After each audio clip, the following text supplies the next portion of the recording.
Okie dokie, everybody. Reginald here. So this particular game is very interesting to me, and we're going to be taking the perspective of Pacorum here, who deserves a lot of praise. We ran a solo support for 75% of this game. I only filled as Invisible Woman at the very end when I felt we were just not able to sustain sufficiently. And honestly, I didn't even play that well on support. I think both of my ults were not very good, and we'll talk about them when we get there. But in any case, I really want to take the posture and the view of Pacorum here. The only support player I had seen in a long time who was at a very high level and actually played like crazy.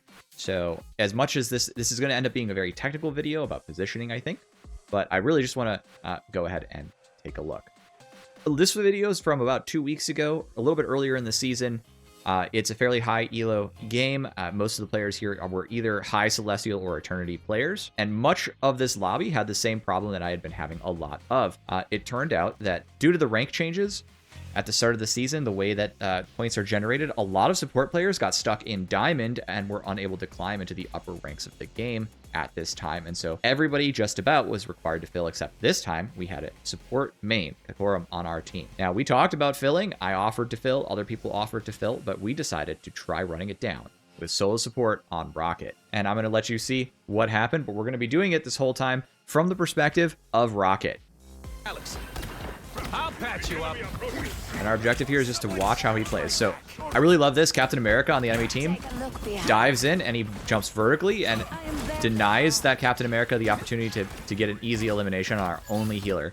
Captain America is their solo dive hero. And you can see from the distance here that he's healing. And we are pushing in on the enemy team. We are getting lots of kills and we're successfully driving away the enemy team. And we're starting to rotate back to defend Captain America here. Or defend against Captain America here. So that's great. Rocket pushing the cart. Rocket's great for solo support because he has AoE healing. He can fire around corners. He can hang back while still supporting the team. So his positioning makes a lot of sense. But we're not going to have any support ultimates. So we're going to have to win against support ultimate situations. Here's that Captain America. You can see everybody, now that we know there's a Captain America, has folded in to try and defend this Rocket. You're welcome. I am barely wounded. Those guys are about to shoot I get a support pick, so we're doing very well here. Once again, that Captain America comes in. He calls it. We get Venom diving in. I come in. Everybody's just trying to pull in and support. That positioning on the rocket beacon, I'm going to have to remember that. I think this is really interesting. I want to slow this down and show you what happened. I think this is intentional, though I'm not certain. I think it's smart, however. So he's got his beacon down in a second here. He puts his beacon up there. That's a fairly good place for it. It's going to be hard to identify its location. You can see Diva's feed here. Our Thor player is wounded from fighting into the terrain up ahead, and we had retreated and kind of left him stranded, unfortunately, to bail out our Rocket from that. However, I want to remind you that we already got a support pick. We're up a little bit on these guys. So right now we're still able to push and make pressure, but they're coming in for us. He is getting healed, but remember, we have a solo healer. It's going to be hard for him to keep this individual alive against a Wolverine. So what I notice here is he's going to chuck his ult to support us, and then he's going to drive that home, and he's going to try to heal Diva, but he doesn't have time, so he just says, okay, it doesn't matter. Diva's going to have to get the revive. He goes back to managing the front line. I think that's smart. It's about good prioritization here in this situation. Now, unfortunately, because everybody folded in to try and kill this Wolverine and he gets the ult, he's out of line of sight against that beacon, or against the Cosmic Yard Amplifier. However, he does turn and start healing, and you notice that our Thor got revived. So we're actually not down thanks to that excellent beacon placement and timing. Let's return to full view. All right, we've got another pick on the supports. We got both supports. It's just this situation. Now, I think that dash downwards was maybe a mistake, but unfortunately, I did come in. You can see me here. I came in to try and bail him out.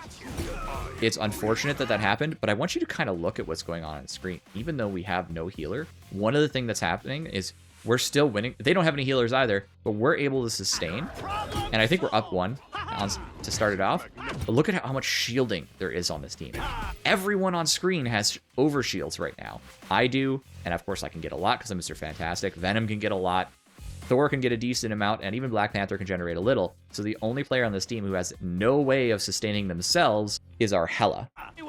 And I think that's critical. That's a critical part of why this composition was able to find any success at all, is we chose heroes who were able to fight without needing a lot of healing behind them. Yes, they need healing. Everybody needs healing. I get that. But AoE healing underneath the shielding sustain is able to allow us to play the game without having two healers and actually be able to play. Armored up. I am barely harmed. This is a nice spot. I want to say this player said he was down to try this technique, so this was a coordinated effort on our team to try and make something weird work. And I also want to say that he was very based about it. He said that if he dies, he's throwing, so he made a really firm effort to just never die. And we all coordinated to try and help him do that to make this work. You can hear Captain America back there. I'm just kind of trying to keep him busy. Supernova! Now we have support also on the field. I went in here to try and keep on Captain America, and I made a mistake, so we're just gonna let that go. I'm gonna die here, and it was my fault for dying. I shouldn't have done it. Okay, I get revived. That's lucky. So we're still up. I like L's Iron Fist swap here, because Iron Fist, of course, has a lot of sustain as well. So now our comp is very sustainable with only a limited amount of healing. Get another Cosmic Arm. I'll patch you up. We get another Cosmic Yard Amplifier. We're able to push forwards on it. Our Hela gets a pick. Very nice.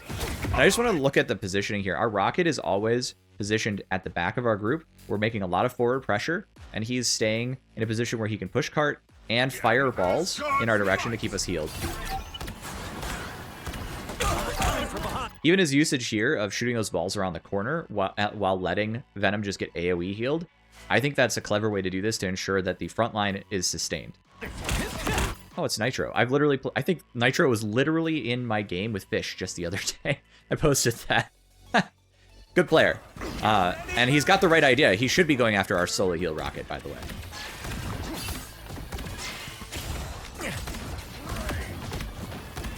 Team player, that's me. You're welcome. This is a nice spot. I think that beacon placement is very intelligent. And one thing I noticed the way he places his beacons is he's making an effort to chuck his beacons in timely manner instead of just hurling them out and hoping it works out. He kind of looks at when the fight is starting, he finds a place to put the beacon, he puts it down. That way, if there's a loss, that beacon gets value, right? If we lose somebody, that beacon immediately gets value. This realm depends on our success. Hela ult here, great play. Venom makes sure to get himself out of trouble. Good. And he's positioned very well to be able to avoid getting picked off. You can see me ult here to try and sustain and to try and turn our losing system into a winning one. Looks like we're up. The only problem here is we don't have enough peeling. I think this is a mistake on there, Mr. Fantastic, by the way. So it's hard because they're in a rock and a hard place. They need to stop this payload, right? So the advantage of Rocket being back here is that you have to go off the payload to deal with Rocket now, right? He's up on a high ground. You can get him, but you have to deal with him over here, right? So he notices the same problem, and so instead of killing the Rocket, he goes back to the payload to stall. And unfortunately, I don't think he had a choice, but this is kind of an advantage that Rocket is giving our team by being back so far away from the payload. The enemy doesn't have the resources to deal with him, but they need to, and they also need to deal with the cart. So now they're in an unwinnable situation. I think Rocket is looking to maybe shoot here. I think that's smart. He's getting up here to make sure that he can bounce shots through. Yep, look at this. I'll patch you up. Again, I really wanted to do this video because I was very impressed with this player's performance. I think they did a really good job demonstrating how to maximize their own value. Whoa, Thor, you brought more thunder than Leghorn?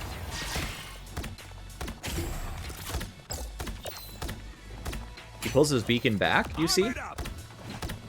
And we're up one right now. He puts it in another spot. He's trying to make sure that the Venom, if he dies, or the Iron Fist, if he dies, has an opportunity to be healed.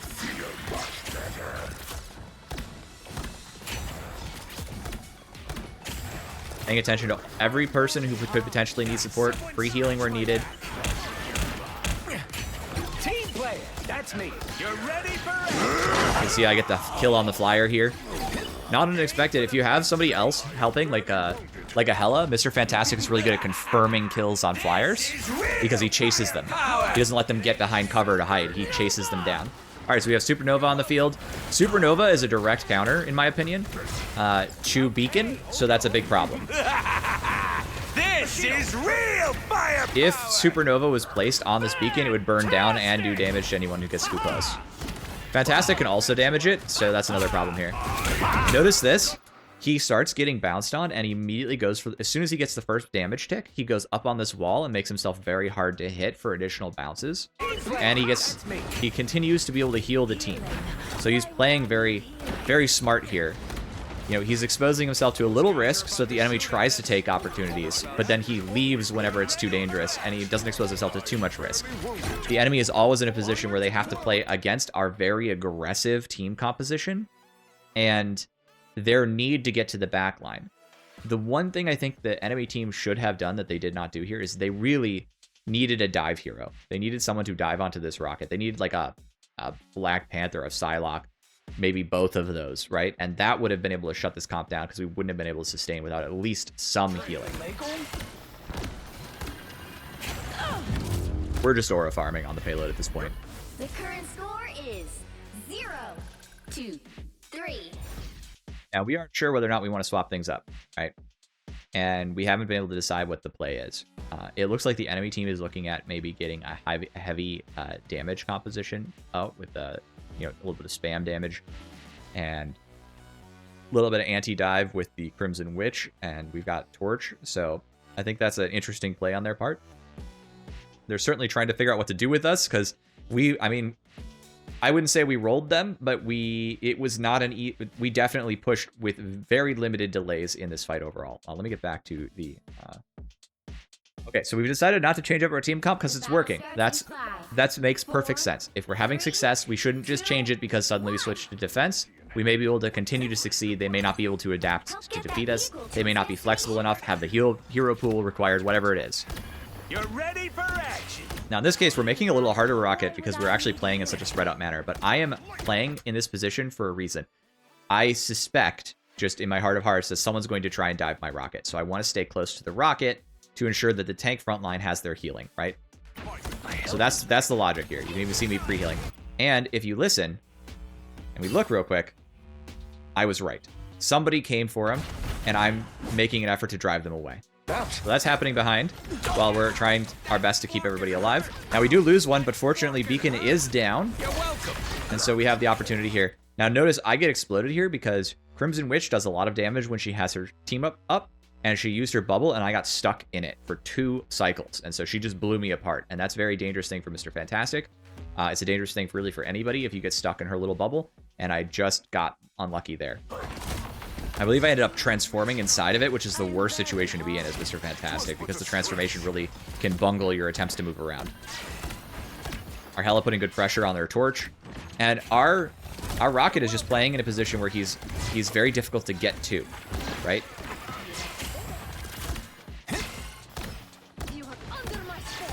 He sees this Crimson Witch and he positions himself around cover so it's difficult, but our team is doing a good job Our team is doing a good job intercepting threats, right? Now, he's having to heal even though we had that ult. It looks like they burned it down very quick. And this is kind of where I started thinking, hey, we might have a problem because his ult went away in a hurry against 2 heroes that have good burn damage against his ult. And that ult was one of the stability components of this team comp, right? This is real firepower. You're ready for action. I am barely harmed. He sees that we might lose the Hela and he chucks his beacon right away. Very smart. Now, we managed to keep everybody... Unfortunately, we keep everybody alive right up until this point. And then there's no value out of the beacon, which he does recall. And there's... and 2 of us are dead. Venom is here and needs to get away. He's distracting. Good play on Venom's part. He's providing distractions so that Rocket can get away. Rocket then dives back on payload, sacrifices himself with his ult in the hopes of delaying that payload. Unfortunately, as you can see, we are taking a lot of damage. They've picked a composition that deals enough damage to burst through our overshields and then kill us anyway. And you can see they've rolled very quickly. We did not delay them very much. So as much as we were able to force our way through them, they're able to push through us now with their change in composition. By the eye. So this is one of those situations for me as Mr. Fantastic that's a bummer. I just went big mode. I didn't have time to cancel and hit shift when I heard that, and I didn't expect it, so I didn't predict it. So first of all, this Strange did a good job outplaying me, and second of all, you know, I wouldn't have been able to get there even if I had seen it coming because I went big at the wrong moment, right? This is why big mode is such a threat to Mr. Fantastic, and I'm gonna basically die here because of this, despite this ultimate. And you can see how fast we are blowing up this ultimate. We've got Thor's ult doing damage to it. We've got Torch's ult doing damage to it. Crimson Witch is probably shooting it. I mean, it explodes before anything happens. So we're down 2. Our Rocket Raccoon gets out, or is trying to get out. Runs up vertical. Makes himself too difficult of a target for the Thor to hit effectively.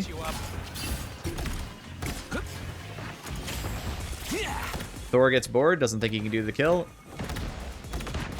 Our Venom here, good plays, gets away.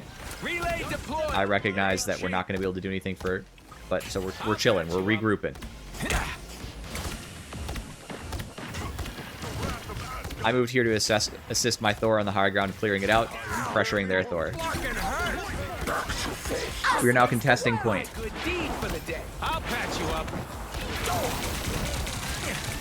I'm doing the play I often do when we need to buy time, and I have an ult, which is, if you can see me, I've gone very deep, and I'm pulling enemy attention away from our front line by going deep into their back line, and my intent is I've got my shift, and I will ult after that, and I can bounce all the way back through. So I'm trying to draw their attention away to weaken their front line against our front line. Now, I don't think that gambit works. Do you hear? I died right there. I tried to use and exploded. Sometimes that happens because there is a delay. I'm sorry, I'm going to talk about Mr. Fantastic for a second. This drives me up a wall. There is a short delay on Mr. Fantastic at the end of his shift where it's like the last 0.5 seconds or so that you cannot, even though you should be able to animation cancel, you can't animation cancel, and you cannot use your ultimate, and so I mistimed it. I don't get to use my ultimate out of my shift, and as a consequence, I die before I'm able to ult. So, you know, that was a bad play on my part.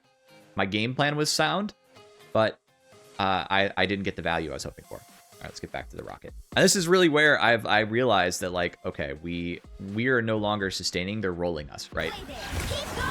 And so I'm going to swap in Viz around this point in the game. I've already lost my ult. I might as well, right? There it is. You're ready for action. And this isn't a Rocket problem, right? Rocket is doing incredible.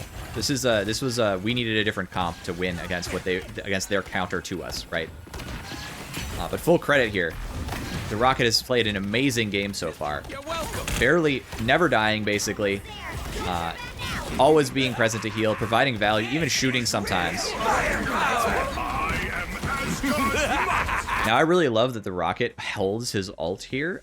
He doesn't just fire it off the second the enemy uses theirs. He waits a little bit, gives the enemy time to settle into their pacing and tempo, and think that they have the advantage, and then throws his ult down as a reversal. This is real fire. Now, unfortunately, once again, their team has a good counter to his ultimate with the amount of damage they're able to pump out. And so we are not able to retain the advantage. Power. He corners this ultimate, and she gets no value out of it. Good for us. This is a bit risky, but I think he's just trying to maneuver back to a different position, and he doesn't have his jump jet. Armor packs here. Pay up. We get a pick on the torch, and I'm able to assist him now in sustaining our front line. And the enemy is broken up into sort of a scattered group of heroes, and we have more of a concentration, and we're fighting around the edges, so I think we have the advantage, and we're driving them out. Get that vehicle moving again. Rocket's positioning is always just very attentive to what the whole team is doing, and I really like that. You can see how he's kind of paying attention to where the ebb and flow of combat is, and he's always just moving in such a way as to keep himself safe. The sort of classic, they go forwards, we go back concept is working really well for him here. Relay deployed. I love this repositioning of the relay. He's very attentive to his relay. He positions it in smart corners right when the fight is going to get nasty. It's never just lurking around in a back corner somewhere for hours. He's always like, hold on, I've got it.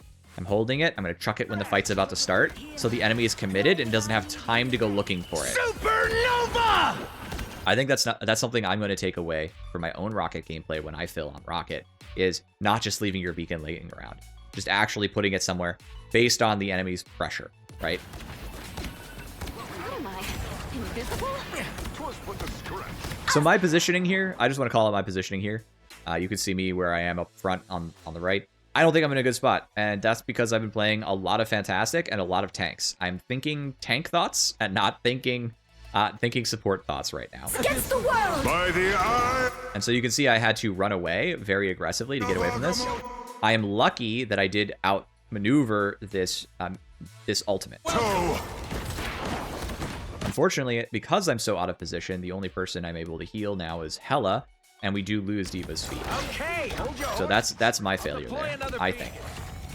Down! That's flarkin' hurt!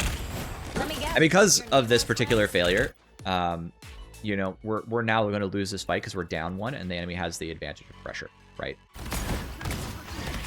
That's much better. I'm able to keep Rocket up a little bit. We're doing our best. I'm just going to throw this out there again. I am thinking tank thoughts. Here I am diving onto the payload. What am I doing? Terrible gameplay. I'm just going to say this real quick. This was earlier in the season. I hadn't played support like consistently in an entire season at that point. I pretty much stopped playing it in season 1.5. So while I understand cognitively the correct things to do on support, I have no practice. And so my support game at this time, dog water, terrible. I hadn't been playing support. None of my muscle memory, none of my basic like foresight, none of that stuff was practice. It was all super rusty. And so I could tell you what I'm doing wrong because I know what I'm supposed to do. But actually executing in a game is inconsistent. So you're about to see a really bad ult, and that's exactly why. I hadn't been playing a lot of support. Really bad support player at the time, but I understood we needed to fill a support and nobody else was willing to do it, so I did it. Sometimes you have to just do what's necessary, even if you're not going to do as good a job as you should, because what else are you going to do? Now, I will say I've been practicing, so, you know, I'm better. This is real firepower! Shields up! Team player! Look at this ult. It's terrible. Everybody was already at full health pretty much, and we were winning the fight. I should not have done this. That's me. Our Rocket, once again, I'm telling you, our Rocket was crazy. Great work on our Rocket. So he basically secured that kill for the team. Get that vehicle moving again. Armor patch here. Pay up. I love this positioning of his beacon. He places his beacon because he knows that our Venom is in and our Black Panther might go in, and he's kind of low, just in case. He can always pull it back. It only has a 5-second cooldown when you pull it back. And this was exactly what he's going to do in a second here. See? He made sure it was ready in case of emergency, but it was out of the way when the enemy was in the round. I love that. This is real firepower! His beacon usage is just so much better than mine. I'm gonna take pages from his book. Down! That flarkin' hurt! What terrors have you called forth? I'll patch you up. And again, look at my positioning. Why am I on the payload here? What am I doing? So again, I mean, even though I swapped to support, I have been providing some value, and the fight has definitely slowed down because they have not pushed this. I am still, I think, doing such a bad job that I'm half the problem on this team. We have half less the problem we had before, right? 30 seconds. For my crows! They've gone Iron Fist to try and chase down our Rocket, our support line. If they had done this earlier, I think they would have had more success stopping us, by the way. And again, our Rocket dies here, not because of any mistake he made, but because the enemy pressure was too high, and they had too many. They had enough opportunities to pursue both the objective and Rocket at the same time because I died because I was in a bad position. So, you know, ultimately that was my fault, not his. Oh, I'm not gonna make it easy. No, you're not, Rocket. You've done such a good job this game. I am Armor Asgard's patch here. might. Pay up. You'll have to keep fighting until we have a winner. You're ready for action. I am only fear. Too bad. We like this card.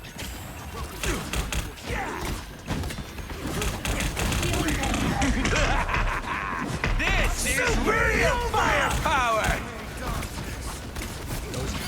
Us against the world. You're welcome. Behind you. This gameplay.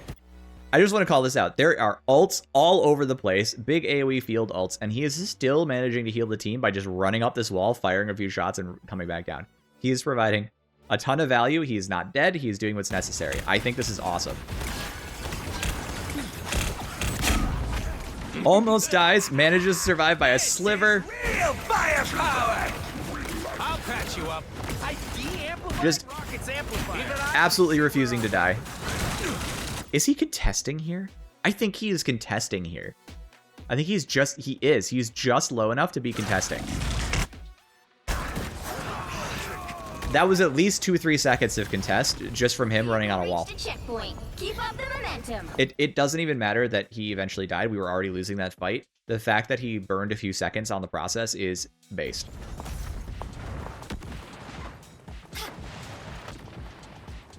I'm back! Right, now I wanted to explain why we're doing a Luna swap here, or why he's doing a Luna swap here. There was no conversation about this, but he's making the correct play. And the reason he's making the correct play is because we have an Invisible Woman.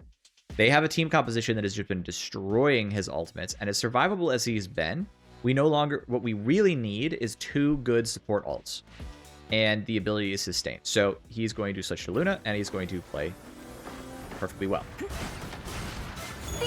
I also want to call out that he's not having a lot of trouble, like, with dive. Their comp is more like a frontliney comp. It's not getting dove to death. Rocket is a good choice if you're getting dove to doom, right? So is Fish, actually. People underestimate how good Fish is as a healer. They always think of him as a DPS hero because all the streamers talked about him being a DPS hero, but he's actually a good healer, especially if you're getting dove. If you have a no peel frontline, you should run Fish. If your team will not peel for you, just be a Fish. Let them sort it out. You peel yourself. They'll never kill you. All right, so the one thing that's kind of a problem when you're playing like Luna and Invis is you're playing the same positions. So it can be very hard not to, because of course you're going to want to play this L, because that's where you're going to have the advantage and safety. But if the enemy team can get around this L, you're both right there, right? Only 60 seconds. It is one of the advantages of Rockets is he can take alternative positions very effectively. I like this. He's just spamming choke with damage and heals, right? This is the good use of the clap. He's given the enemy the clap, so to speak. I was worried. I think something he could have done there just to help would have been to throw his star on that real quick. Then again, I guess it only does things when you heal someone, but still. He tried. Venom was deep. There wasn't much you could do there. I think unfortunately that wasn't a good ult on Venom's part. He was too. There's no reason to ult so close to the enemy spawn, unless he was just hoping to survive that. Look, anybody can make mistakes. Again, this is like an alternative lobby, so people are making less mistakes overall than most players, but you know, people still make mistakes. That's what it is to be human. A nice deep freeze. I like the use of the ice ball there. There's like, yeah, she missed, but there's no reason to hold because there's nothing to worry about. So she just hucks it. Why not? We're doing the same thing. We're cleaving this choke, focusing on the heals when the heals are available. We got a Hulk here. Misses the ice ball. That's fine. Can't hit them all. Focusing on who's low. I've got my shield on her so that she can be safe, and I'm playing a little further away. Yep, there we go. And I do mean a little. Now, we coordinated our ults here, thank goodness, because I ult first. I will say, so we were talking, we were coordinating ults. I said I would ult first. And the reason I wanted to ult first is because Luna's ult lasts longer. So if I ult to counter Cloak and Dagger's ult here, then we can continue to sustain this position. And then when Luna goes to ult, she will have a much longer tail on her ult, and the enemy team won't be able to sustain compared to us with their rocket, cloak situation, right? So we'll have the sustained advantage. We'll come out at the end of our invulnerability with more safety than they have. I do think I could have held for maybe a couple more seconds. By the eye of Agamotto! And that is just so unfortunate. She actually got burned through my ultimate because of the focus fire of the enemy team. Awaken the rage of Okay, let's back this up because you're gonna want to see the rest of this fight. Unfortunately, due to her, I'm gonna show you that view again. So let's look at what's happening on the field. She's got fire on her. She's got Eye of Agamotto. She doesn't have fire. Did that happen right at the end of my ult? Is that what happened? Hold on, let's watch that. She did. Right at the end of my ult. That was great timing on their Strange. The duration was counted, and they blew her up just as it ended. So I'm the only healer that's alive. They've just popped Supernova, and I have no ult, and unfortunately our support doesn't have ult. Or it has their ult, so that was a big pick for them. This is a winning play on the Strange. The Hulk is trying to chase me around. I'm moving to my own shield to stay alive. This is probably the only good play I had on support this entire game. I'm just supporting myself. I'm putting damage on the table. I don't think Hulk had to jump out, by the way. Hulk should have stayed here, and they should have just pushed me and killed me. They would have walked this payload immediately. My shield is gone. I have nothing I can do. So I have to jump out here. Luna gets back. Luna does have ult, so I managed to keep everything alive just long enough. I went forward to try and support this back of the cart, because of course cart blocks line of sight, and I can't heal through it, right?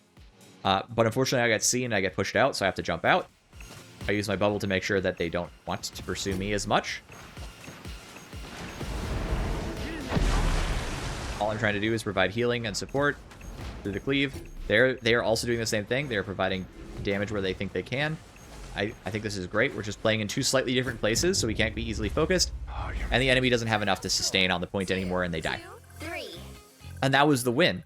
So I just want to again say this Rocket player essentially carried this game as a solo healer.